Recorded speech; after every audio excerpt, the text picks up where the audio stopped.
So, Joanna, in 76% of the cases of human trafficking in Switzerland, women are affected. Obviously, most of them in the sex trade, you have to suppose. Is it a viable solution to try to integrate sex workers into society, to kind of destigmatise them? Is that a viable idea?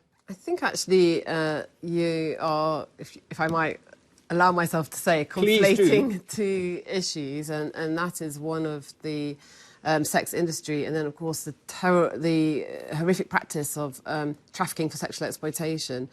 The statistics are mirror global numbers. It's estimated around 71% of victims of modern slavery are women. Yes, the majority of those who are trafficked for sexual exploitation are women globally. It's estimated to be around 88%. But it isn't, of course, just the sex industry. It is also, as we've seen already, in domestic servitude and even in other forms of forced labour. I do, however, think that the question is the vulnerability that people face. And that vulnerability makes it easier for an exploiter to exploit them. So if they are already in a sector, working in a sector that is illegal, such as the sex industry, then their vulnerability is perhaps enhanced, especially if their immigration status is also not regularised. That is another layer of vulnerability that we often see with victims. And it was interesting, the mention of asylum seekers.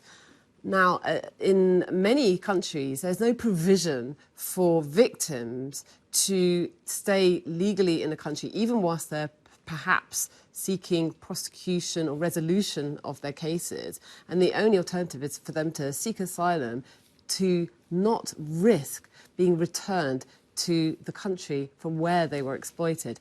And we know commonly that those who hold people in modern slavery use techniques of coercion, such as threatening family members back home and extorting money from family members.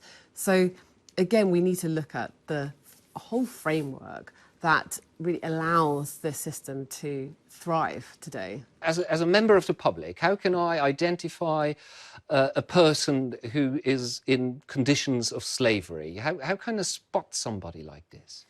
Well, certainly there are some signs that you can look for.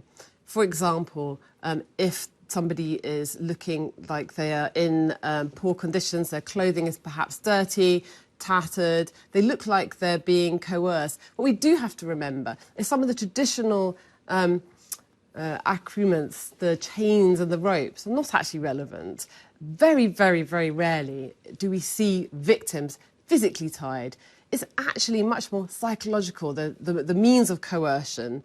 Sometimes freedom of movement is another right that is limited. People may be locked in homes, so you may not even see them, but perhaps a neighbour might be aware that they're there.